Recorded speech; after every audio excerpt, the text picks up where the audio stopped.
Hello friends, কেমন আছো তোমরা সবাই? আশা করি ভালো আছো। আজকে আমি তোমাদের দেখাবো চিকেন কষা রেসিপি। বাই দ্য ওয়ে, আমি অনুস কিচেন অ্যান্ড ট্রাভেলসে তোমাদের সকলকে স্বাগত। তাহলে চলো শুরু করা যাক। প্রথমে আমি এখানে নিয়ে নিয়েছি 800 গ্রাম মতন চিকেন। ভালো করে ধুয়ে পরিষ্কার করে নিয়েছি। এরকম মিডিয়াম সাইজে কেটে নেওয়া হয়েছে চিকেনটাকে। এবার আমি এটাকে ম্যারিনেট করে নেব। ম্যারিনেট করার জন্য লাগবে, এখানে আমি দুটো পেঁয়াজকে কুচিয়ে নিয়েছি পাতলা পাতলা করে, আর দুটো পেঁয়াজ বেটে নিয়েছি। একটা বড় সাইজের গোটা টমেটোকে আমি পেস্ট করে নিয়েছি, সব মিক্সিতে পেস্ট করে নিয়েছি। তোমরা চাইলে শিলনোড়াতেও বেটে নিতে পারো। এখানে আমি নিয়েছি 1 চামচ আদা বাটা, 1 চামচ রসুন বাটা, 1 চামচ কাঁচা লঙ্কা বাটা। এবার চলো আমরা এটাকে চিকেনটাকে ম্যারিনেট করে নিই। প্রথমে দিয়ে দিচ্ছি পেঁয়াজ বাটাটা পুরোটা, এরপরে দেব আদা বাটাটা, 1 চামচ আদা বাটা,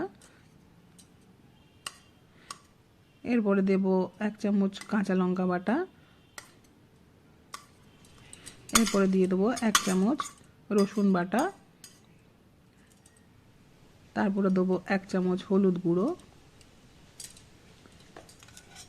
এর মধ্যে এরপরে দেব 2 চামচ সর্ষের তেল,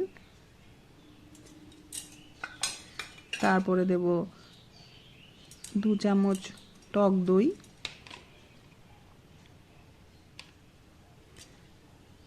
এরপরে দেব এর মধ্যে 1 চামচ নুন।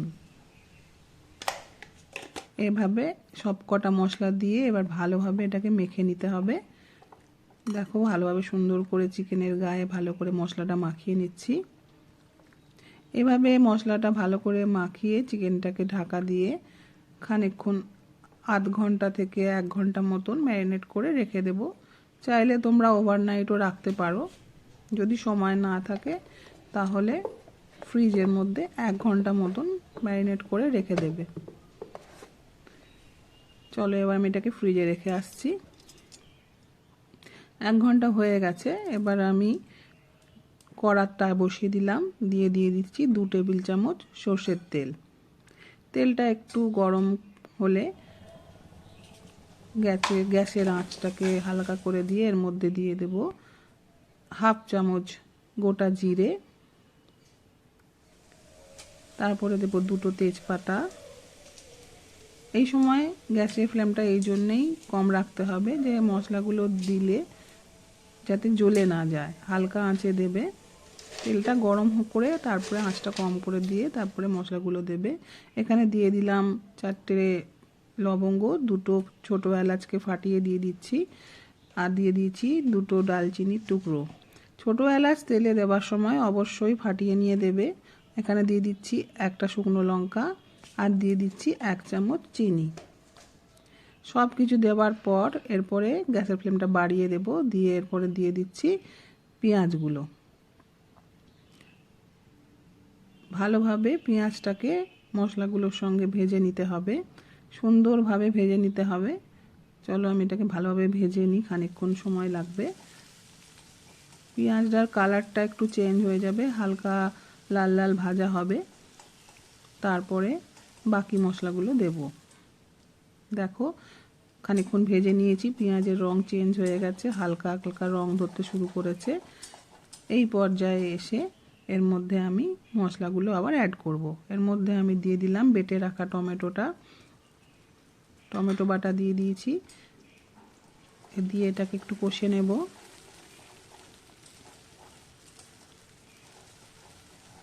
ভালোভাবে টমেটোর কাঁচা গন্ধটা যাতে বেরিয়ে যায় সেই জন্য একটু ভালোভাবে কষে নিতে হবে। দিয়ে এর মধ্যে এবারে অ্যাড করব শুকনো মশলাগুলো। এখানে নিয়ে নিয়েছি 1 চামচ ধনে গুঁড়ো, 1 চামচ জিরে গুঁড়ো, এখানে দিয়ে দিচ্ছি 1 চামচ কাশ্মীরি লাল লঙ্কার গুঁড়ো। এই লঙ্কার গুঁড়োটা ঝাল হয় না। এরপরে দিয়ে দিলাম 1 চামচ এভারেস্টের চিকেন মশলা।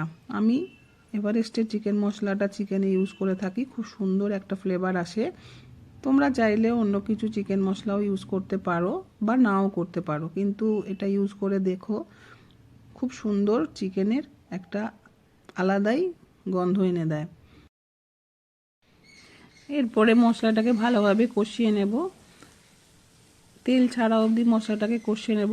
নিয়ে চলো এরপরে আমি নিয়ে আসি চিকেনটা বার করে। দেখো ফ্রিজ থেকে চিকেনটা বার করে নিয়ে এসেছি। আমি 1 ঘন্টা মতন এটাকে ম্যারিনেট করে রেখেছি। চলো এবার ঢাকাটা খুলে দেখো চিকেনটা ম্যারিনেট করা হয়ে গেছে। এরপরে এটাকে মশলাটার মধ্যে ঢেলে দেব। চিকেন কষা বানাতে গেলে সবচেয়ে যেটা গুরুত্বপূর্ণ জিনিস সেটা হচ্ছে চিকেনটাকে খুব ভালোভাবে মশলার সঙ্গে কষতে হবে। যত কষবে তত চিকেনের টেস্ট ভালো হবে। এবার চলো এটাকে ভালোভাবে কষে নিই। খানিকক্ষণ ঢাকা দিয়ে দিয়ে কষতে হবে। এই পর্যায়ে কোনো জল এখন মেশানোর দরকার নেই। ভালোভাবে কষবে আর দেখবে চিকেন থেকে জল রিলিজ করবে। চিকেনে যেহেতু নুন দেওয়া আছে তাই জন্য কষতে কষতেই এটা থেকে জল বেরোতে থাকবে। ভালোভাবে কষতে থাকবো। এখন দেখো হালকা হালকা জল রিলিজ করছে। ঢাকা দিয়ে দেবো। দিয়ে গ্যাসের ফ্লেমটাকে লো করে দেব। দিয়ে 5 মিনিট ঢাকা দিয়ে রেখেছি। দিয়ে ঢাকাটা খুলে নিচ্ছি। দেখো কতটা জল বেরিয়ে গেছে। দিয়ে আবার কষাবো। এই ঢাকা দিয়ে দিয়ে খানিকক্ষণ ধৈর্য ধরে এটাকে কষাতে হবে। যত কষাবে তত ভালো হবে চিকেনের টেস্ট। এই রেসিপিটা অতি লোভনীয় এবং সুস্বাদু হয়। তোমরা লুচি, পরোটা, পোলাও, ফ্রাইড রাইস যে কোনো কিছুর সাথে এটা খেতে পারো। দেখো ভালোভাবে কষিয়ে নিচ্ছি। আস্তে আস্তে কালারটা কীরকম চেঞ্জ হয়ে যাচ্ছে। তেলটাকেও ছেড়ে দিচ্ছে আস্তে আস্তে। দিয়ে আবার এটাকে ঢাকা দিয়ে গ্যাসের ফ্লেমটাকে আবার মিডিয়ামে করে দেব। দিয়ে খানিকক্ষণ 5 মিনিট ঢাকা দিয়ে রেখেছি। আবার 5 মিনিট বাদে ফিরে আসছি। এইভাবে ঢাকা দিয়ে দিয়ে খানিকক্ষণ কষতে হবে। যখন ঢাকা দেবে তখন গ্যাসের ফ্লেমটা অবশ্যই মিডিয়ামে রাখবে, না হলে আর খেয়াল রাখবে যাতে নিচে লেগে না যায়। ওই জন্য বারবার ঢাকা দিয়ে দিয়ে রাখবে। আর ঢাকাটা খোলার পর ভালো করে এটাকে আবার কষতে থাকবে। দেখো আমি ভালোভাবে কষিয়ে নিচ্ছি। কষতে কষতেই এটা অর্ধেক সিদ্ধ হয়ে যাবে। দেখো কি সুন্দর রং চেঞ্জ হয়ে যাচ্ছে। এবারে আমি এটা মিশিয়ে দেবো অল্প গরম জল। এখানে বেশি জল দেওয়ার দরকার নেই। চিকেনটা হাফ সেদ্ধ হয়ে গেছে। বাকিটা সেদ্ধ করার জন্য ওই এখানে আমি 1 গ্লাস মতন জল দিয়েছি। এবার জল দিয়ে এবার এটাকে ভালো করে নেড়ে চেড়ে আবার ঢাকা দিয়ে দেব। ঢাকা দিয়ে 5 থেকে 7 মিনিট মতন এটাকে সেদ্ধ হতে দেব। এখন ফ্লেমটা হাইতেই রেখেছি। চলো 7 মিনিট বাদে আবার ফিরে এলাম। দেখো চিকেনগুলো সেদ্ধ হয়ে এসছে। দেখো মোটামুটি সেদ্ধ হয়েই গেছে। আবার এটাকে ভালোভাবে নাড়াচাড়া করব। করে এই যে জলটা আছে এই জলটাকে শুকিয়ে নিতে হবে। তার আগে এর মধ্যে দিয়ে দেব গরম মশলা 1 চামচ, ছোট 1 চামচ গরম মশলা। তার মধ্যে দেব এবারে কসুরি মেথি। কসুরি মেথিটাকে একটু 2 হাতের মধ্যে নিয়ে ক্রাশ করে নিয়ে এর মধ্যে দিয়ে দেব। এটা অপশনাল, চাইলে তোমরা দিতেও পারো নাও দিতে পারো, কিন্তু কসুরি মেথির ফ্লেভার চিকেনে খুব ভালো লাগে, তাই জন্য দিলে দেখবে এটা আলাদাই একটা টেস্ট আনে। এর মধ্যে দিয়ে দিচ্ছি 1 চামচ ঘি। দিয়ে আর একটু সামান্য ফুটিয়ে নেব।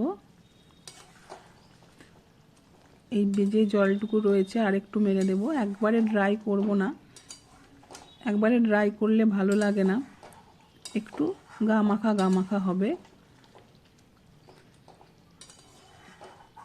দেখো জলটা অনেকটাই মরে এসছে। ব্যাস মোটামুটি রেডি হয়ে গেছে। চিকেনও পুরোপুরি সেদ্ধ হয়ে গেছে। এবারে চলো এটাকে এবারে আমি ঢেলে নিই। দেখো কত সুন্দর কালার এসছে। এটা দুর্দান্ত খেতে হয়। তোমরা বাড়িতে এইভাবে রান্না করে দেখো আর আমাকে কমেন্ট করে জানিও রান্নাটা কেমন হলো।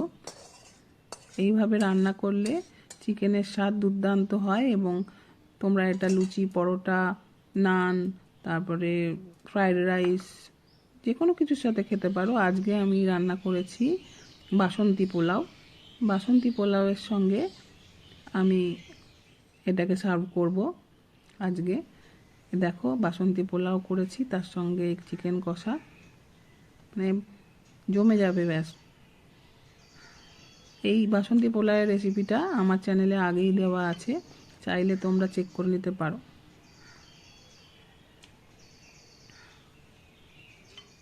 নমস্কার বন্ধুরা, অনুষ কিচেন অ্যান্ড ট্রাভেলস দেখার জন্য তোমাদের সকলকে জানাই অসংখ্য অসংখ্য ধন্যবাদ। যদি আমার রান্নাগুলো তোমাদের ভালো লেগে থাকে তাহলে অবশ্যই তোমাদের বন্ধুদের সঙ্গে শেয়ার করো, আর একটা লাইক করে দিও, আর কমেন্ট করে জানিও রান্নাগুলো আমার কেমন লাগছে। আর সবার আগে আমার ভিডিও নোটিফিকেশন পেতে অবশ্যই ভিডিওর নিচে থাকা বেল আইকনটাকে ক্লিক করে রেখো, আর জানিও আমার রান্নাগুলো তোমাদের কেমন লাগছে। আর রান্নাগুলো দেখতে থাকো, আর তোমাদের রান্না যদি ভালো লাগে তাহলে আমিও উৎসাহ পাবো আরো নতুন নতুন রান্না তৈরি করা আর তোমাদের সঙ্গে শেয়ার করার। তাহলে এই আশা রেখেই আমি আজকের ভিডিওটা শেষ করছি। আবার দেখা হবে আর একটা নতুন ভিডিওতে। Thank you for watching Anu's kitchen and travel. Subscribe করতে ভুলো না কিন্তু।